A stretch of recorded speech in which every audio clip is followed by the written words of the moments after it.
to the BreakDown. I am your host, Dujunnea Bland, and today we're going to talk about the Dallas Cowboys and this deal that they got done with Ezekiel Elliott.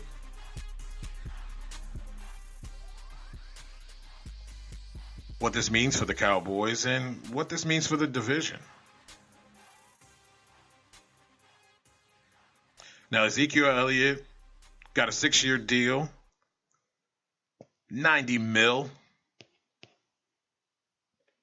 with $50 million guaranteed. And I know it's a lot of money. A lot of money for a running back. It's not a common thing that running backs get these kinds of deals. But I'll tell you this, the elite backs get these kinds of deals. And they should get these kinds of deals. I mean, let's look at the numbers here with Ezekiel Elliott over his career. 868 rushing attempts for 4,048 yards, 28 touchdowns. He's averaging 4.7 yards per carry. That's a heavy load for a running back in his first 3 years. And let's face it, the Dallas Cowboys have benefited greatly from his ability to run the football. It allows them to do so much. Lots of play action. Because of his consistent running ability, it forces guys to put an extra person in the box, especially if your defense isn't good enough to handle it in the front seven. So you're talking about 8-man fronts most of the time. He's still making plays. Then it allows for guys like Amari Cooper to get one-on-one.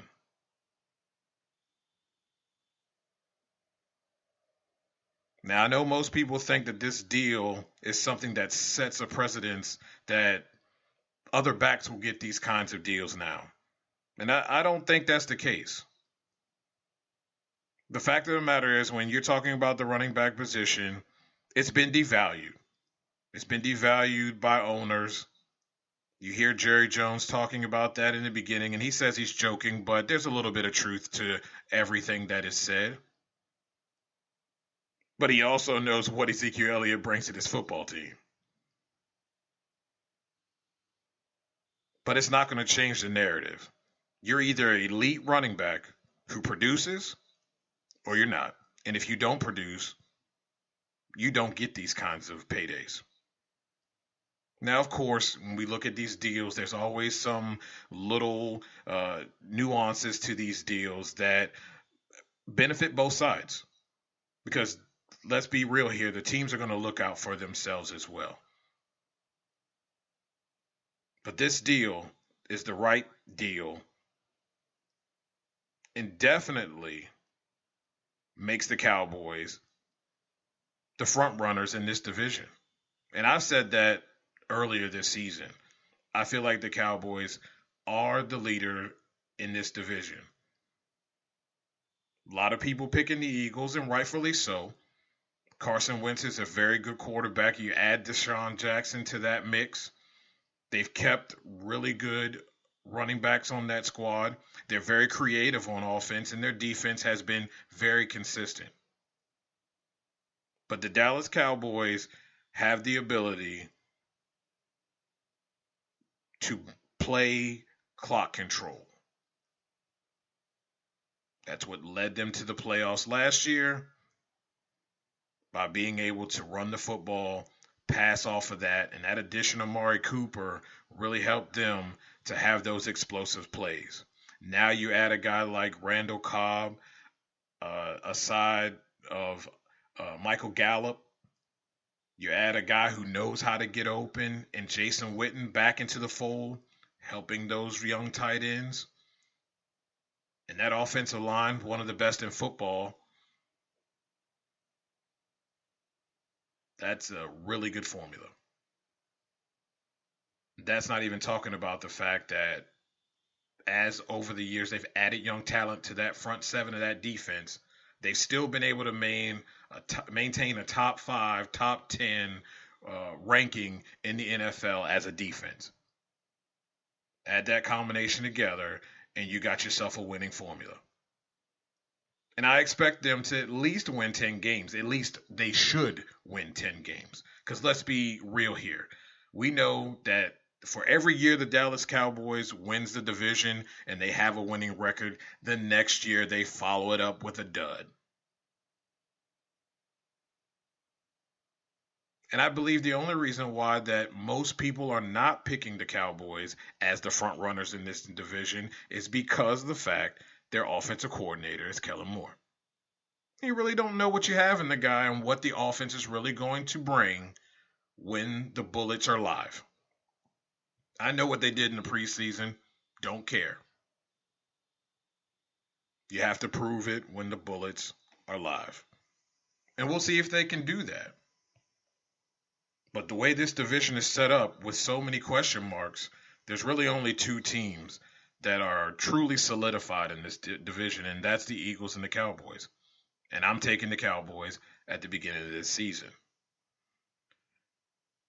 Now, with that said, it does help Kellen Moore a lot with Zeke coming back and being here in the fold and being ready for week one. There's a lot of things they can do out of this offense now because they can dictate what they want to do, and they can dictate what the defense is going to do. Because against some of these defenses that aren't that good, it's going to be difficult for guys to come in here and just line up hat on a hat and not put an extra guy in the box to try to stop Ezekiel Elliott.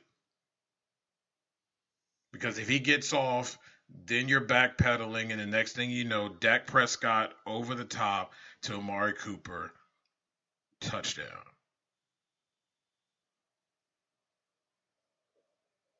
Now, it's really going to depend on the consistency of these two guys in Gallup and Cobb. Because we already know that 9 times out of 10, they're going to be one-on-one. Especially if Ezekiel Elliott is going. So it's a great combination for them. Now, how this stacks up in the division, like I said, as of right now, it's a 2-team race. And with their schedule early, they have the ability to get off to a quick start early in the season and rack up wins. We know what the Giants are. Only Saquon,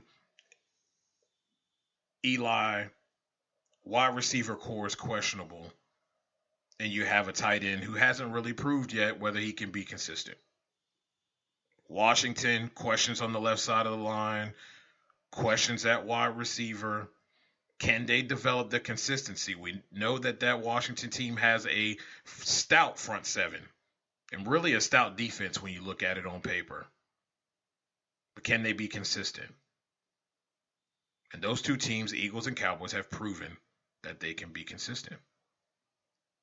So we'll see how this thing plays out. But again, history of this division serves us that the team that has won it does not repeat and does not look good in the year following. So we'll see what it brings.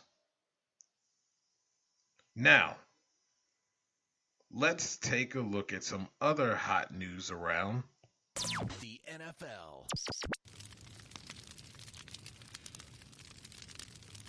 Deals on deals on deals. It seems like everybody was doing deals right before this week one, start of the season here. Jared Goff gets a deal.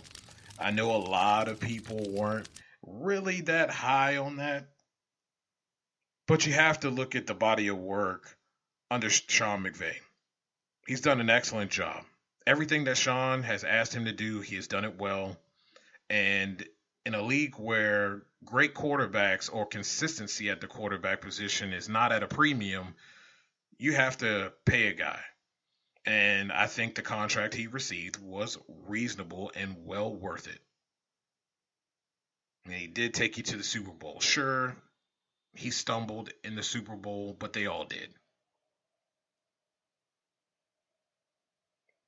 But you can't put a price on consistency, and you can't put a price on having a quality guy that can run your system at quarterback. So that's going to be something that I think you have to like. They're going to like it. I'm sure the deal works out for them very well if it doesn't work out for the next couple of years. And hey, now you can worry about other things on your offense and not worrying about the quarterback position. The Cowboys, they continue making deals. Before the Zeke deal, they were able to sign Smith and Collins, lock them up for the long term. So a lot of deals being made. And I like the fact that these teams are getting out and getting ahead of these deals at the 2-year mark and working these things out. And I know Zeke forced a hand, but it's something that needed to be done. I believe Zeke was going to be making like somewhere a little over $3 million this year, and that's not acceptable for a back of his caliber. Now, the Raiders, AB, hadn't even been there that long, and here we are. Now, the Raiders stood by him on this helmet deal, but you got to show up to meetings on time. I don't blame them for finding him at all, but they fined him $54,000, a little under. That's a lot of money, though. But you got to show up to meetings on time. He goes to social media with it, expressing his displeasure over this. And you know what? I don't feel sorry for him. This is what you signed up for. You know exactly what this guy brings and the antics that go with it. But he's a talented player. And I know they're just looking forward to the season, getting him on the field and letting this stuff go behind him. But I applaud the Raiders for taking a stand. They stood by him when they honestly didn't have to. But they did. And since they did, the least you could do is show up to meetings on time. You don't show up, you have to do the time and pay the fine. So there you go. And I don't blame them one bit for doing that.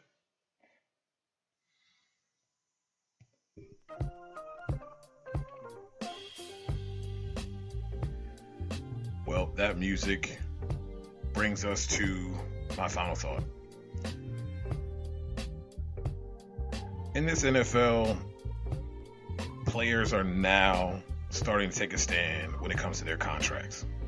And many feel like they're taking a lead from the NBA. And I think that's a good thing. Now, we'll see when the CBA comes up whether they work this thing out so that these players who are signing as rookies don't have to worry about these 5-year deals where they trickle down to nothing. They have no value, and then the team can franchise you on top of that with these 5th-year options, these franchise tags. I applaud people like Ezekiel Elliott, Le'Veon Bell for taking a stand. Because at the end of the day, these organizations take a stand as well. They do things that are in the best interest of business. And since these players are technically a business of their own, they should take a stand for their business. Especially if the CBA isn't taking a stand for them. Because at the end of the day, they'll run you, they'll use you until you can't do it anymore. And they throw you off to the wayside only to get another body to fill your spot. Well, that is the show, ladies and gentlemen. If you want to send a question in, send a topic in that you'd like to hear on this show, you can hit me up at straightshootingst@gmail.com. Or you can hit me up directly on Twitter, notbland21. And be glad to talk shop with you and be glad to take that to the show. We can discuss that in my final thought. Again, we thank you for listening. This is The Breakdown.